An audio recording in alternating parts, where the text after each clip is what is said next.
All right, ladies and gentlemen, welcome back to the channel. We're talking about the Chicago Cubs in today's video. So, yesterday was great. We avoided a sweep against the Cincinnati Reds after getting a couple of really nice victories against the Chicago White Sox earlier on in the week. But yeah, thankfully avoided a sweep. It just sucks because you're 32 and 34, and 1 month ago the Chicago Cubs were 6 games above 500 with a share of the NL Central 1 month ago. And now we're 32 and 34. And, the pitching has just been so inconsistent, whether it's injury related, whether it's just not getting the job done. The offense has been so inconsistent, once again, whether it's been injury related or not getting the job done. So I do want to talk a little bit about the Chicago Cubs. Now, before we get any further into this video, if you enjoy it, hit that like button, hit that sub button for more. This is like my third ever MLB video, and this is my first ever Cubs video. So if we could try and get this video to like 25 likes, that would mean the absolute world to me. I just saw, we got the trade deadline coming up, not really shortly, but, we're getting close, less than 2 months away. MLB rumors. Blue Jays, Vladimir Guerrero Jr. interest Cubs ahead of trade deadline. I just thought that was interesting. We'll talk about this in just a second here. But once again, the bullpen was huge yesterday. We're seeing a couple of dudes really step up for Chicago in their bullpen. But Shota's done a phenomenal job. One of our best pitchers here. I'm still kind of waiting for Justin Steele to get his full consistency that we saw last season back, because he's missed a bunch of time like so many other Cubs players. But Shota has a 1.96 ERA through 12 starts. That is the second lowest in Cubs history. And I saw this tweet here. We know you hate to use like win-loss record for pitchers. Like, it just doesn't really matter in any way, shape, or form. But this was the first time. Yesterday was the first time a Cubs starting pitcher recorded a win since Javier Assad on May 15th at Atlanta, snapping a streak of 21 games without one. So, yeah, once again, pitching win-loss stats, right? We know that's not really a thing. But nonetheless, the pitching's been inconsistent, but the whole team's been inconsistent. So, I really want Chicago to make some type of move at the trade deadline. I really do not care what it is. I don't need like Vlad. I definitely don't need Vlad, but I would take like even a Josh Bell. I forget who I just saw trade with the Colorado Rockies. Of course, I can't think of his name right now, but I like some of these, high value type of players where they're just going to be more effective, because our offense even has not been great. The Chicago Cubs this year, they're like 5th in the MLB in walks, but we are not getting hits. The Chicago Cubs batting average on the season is 2.29. That is 26th in the NFL. That's almost one of the worst in the entire MLB. And you got Seiya Suzuki batting 272, but I'm looking at some of these guys getting deeper down, and I know we're just dealing with so many injuries right now. Dansby Swanson, 226. Ian Happ, 222. It's not working for me. Christopher Morel is batting 203. Like, some of our best hitters, some of these guys that we rely on to get on base, and yeah, I get it, walks are great, right? Getting on base is getting on base, whether it's a hit or a walk. But you can't bat 229.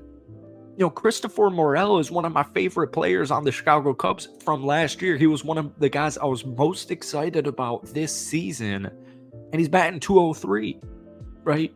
Our catcher's batting 198. Like, things need to change here. So it's not just the pitching. The pitching has been catastrophic. We lead the NL in blown saves. We lead the NL in like losing games that we were winning. It's ugly. But it's not just the pitching. It's not just the bullpen. It's not just the starters, but it's also the batting. Cody Bellinger has done a good job for us this season, but it's not the Cody Bellinger that we saw of last season. Seiya Suzuki has done a phenomenal job as one of the best Cubs players of the season. 7 home runs, 25 RBIs, 12 total walks. He's only played in 40 games, but he's batting 272. Cody Bellinger, 8 home runs, 29 RBIs, batting 260. Nico Horner. The good news is Nico got banged up a couple of days ago. The good news is we're still waiting on if they even need to send him to the IL, or we're waiting to see if it's going to be day by day like it has been. Judging from it being Monday and they're on an off day today, by the time this comes out, you guys might actually know if he's going to be hitting the IL or not. So Ian Happ, Dansby Swanson, 222, 26, right? Michael Busch has done a phenomenal job, but like going back to the whole Vladimir Guerrero trade idea, it's like if you're going to be doing this trade, you're going to have to give up a dude like Michael Busch. You're going to have to give up a dude that you probably do not want to. So, I don't expect Chicago to make any crazy move at the trade deadline. I think it's even a little bit too early to decide that. As we know, it looked like Chicago this time last season, it looked like we were going to be sellers, right? It looked like just kind of another underwhelming, inconsistent down season. It felt like up until that win streak around this time last year, heading into the trade deadline, it just kind of felt like, like I said, another one of these underwhelming Cubs seasons. We'll try again next season. Let's keep building up the farm, and maybe we'll make some moves in free agency this year. This season's different because we proved and demonstrated last year that we can be and are a playoff team, even though we didn't ultimately make the playoffs last year. This is a playoff team. So, I don't expect a Vlad trade, but I would like even just some depth guys offensively, especially with all of these injuries. And we're about to find out what's up with Nico. So, the pitching, get some bullpen relief. I don't know who. I don't have a specific guy in mind at the time of this recording, but they need a solidified closer.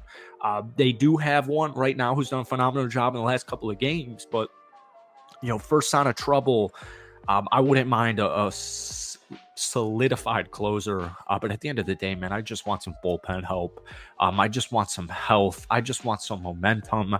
I just want the Cubs to be the Cubs that we saw in the first month of the season, because we saw it last year. We saw how good this team can be. So you're headed to Tampa Bay on the road for 3 games. And what I do like about that is Tampa Bay, just like Chicago right now, they've been just severely underperforming, severely underachieving. They're 31-34. Like, it's just a very similar, I guess, Tampa actually did some stuff last year in the playoffs, but hopefully you guys get what I'm saying.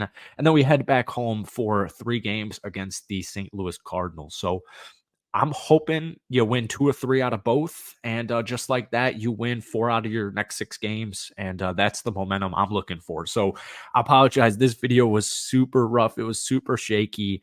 I have never made a Chicago Cubs video, and I have not made an MLB YouTube video in years. So I apologize that this was not the best content, but thank you guys for watching. Hit that like button, hit that sub button, and let me know if you guys want more baseball videos down below. Peace.